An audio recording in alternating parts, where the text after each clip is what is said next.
জয় শ্রীরাম বন্ধুরা, আজকে আমরা চলে গিয়েছিলাম ভুশিলার ফুলিকড়ি গ্রামে। সেখানে বিরাট এক বজরংবলী মূর্তি দর্শনে।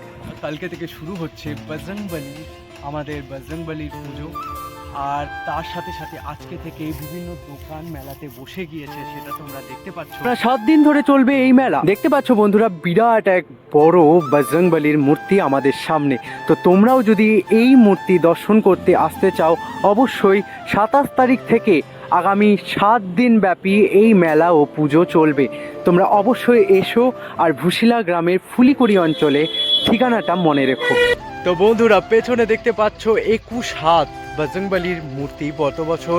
গত বছর আমরা 41 হাত দেখেছিলাম, কিন্তু আমার যতটা মনে হয় এটা 41 হাত নয়। তো ভেতরে জানলাম যে এটা কত হাত, তো ওরা বললো যে 21 হাত।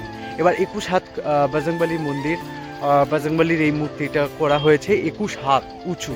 তো এত সুন্দর একটা মূর্তি দেখার জন্য অবশ্যই আসতে হবে তোমাদেরকে এই এত সুন্দর হনুমান দর্শনে ভুশিলা গ্রামের ফুলিকড়ি অঞ্চলে। তো বন্ধুরা, আর দেরি না করে চলে এসো কালকেই, আগামীকাল অর্থাৎ 27 তারিখ থেকেই 27শে জানুয়ারি থেকে প্রায় 7 দিন ব্যাপী চলবে এই মেলা এবং পুজো। তো তোমরা দেরি করো না, চলে এসো তাড়াতাড়ি। বন্ধুরা, এটা হলো মন্দিরের আসল পুজো যেখানে হবে, সেটা আসল মন্দির। বহু বছর ধরে এই মন্দিরে পুজো হয়। তো চলো বন্ধুরা, দেখা যাক ভেতরের মন্দিরটা কেমন এবং কি কি ঠাকুর রয়েছে ভেতরে। তো চলো বন্ধুরা দেখি।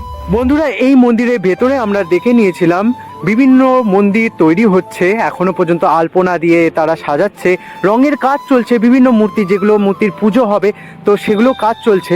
তো বন্ধুরা, অবশ্যই তোমাদেরকে আসতে হবে এত সুন্দর একটা পুজো দেখতে গেলে ভুশিলার ফুলিকড়ি গ্রামে। আর পরবর্তী ভিডিও নিয়ে খুব শীঘ্রই আসছি বিএলজি ব্লগসে।